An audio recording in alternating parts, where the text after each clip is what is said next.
И от цената на зимата към минусовите рекорди с днешна дата.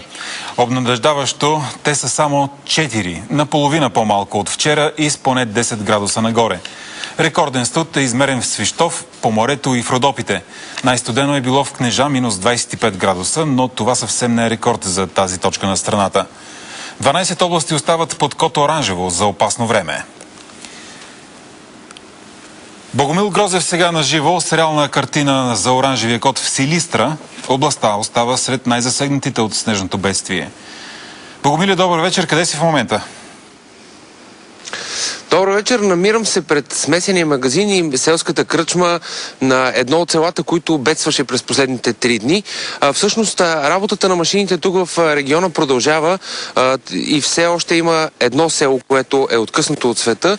Продължава да се работи по освобождаването на пътищата.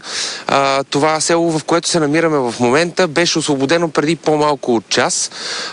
Какво е усещането да живееш няколко дни без да имаш достъп до външния свят и без да знаеш кога ще бъдеш освободен, и какво е да преживееш едно екстремно раждане? Вижте в следващия репортаж.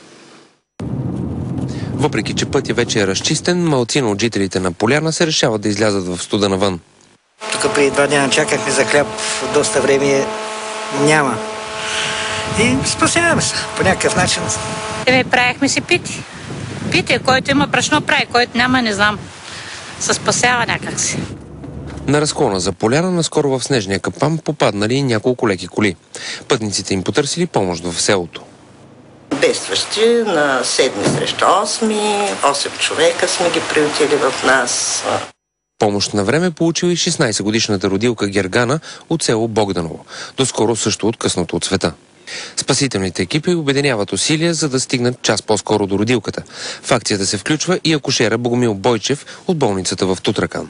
Благодарение на опитността на водача на машината успяхме да се измъкнем през полята и стигнахме до съседното село Търновци, където машината спря. Защото някаква повреда настъпи, загуби мощност. Операцията продължава през цялата нощ. При зори верижна машина стига до селото и качва непълнолетната родилка. Гергана винаги ще помни появата на първородната си рожба на бял свят. В един въпрос умрях и пак дойдех на света.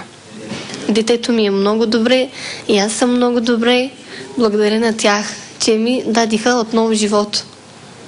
И на бебето ми, и на мене. В знак на признателност Гергана кръщава първата си рожба на спасителя Богомил. От болницата в Тутракан се хвалят, че при тях раждаемостта за тази година е най-голяма в областта.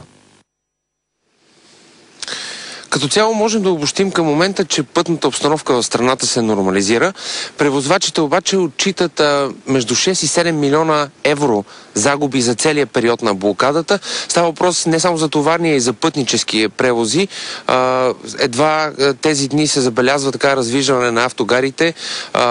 Автобусните превозвачи отчитат, че в така студения период, когато хората избягваха да пътуват, има около 70% спад, но сега на прага на уикенда вече има раздвижване по автогарите, както казах, но трябва да отбележим това, че се очакват нови снеговалежи, така че ако тръгнете да се качвате на колата, помислете си добре преди това.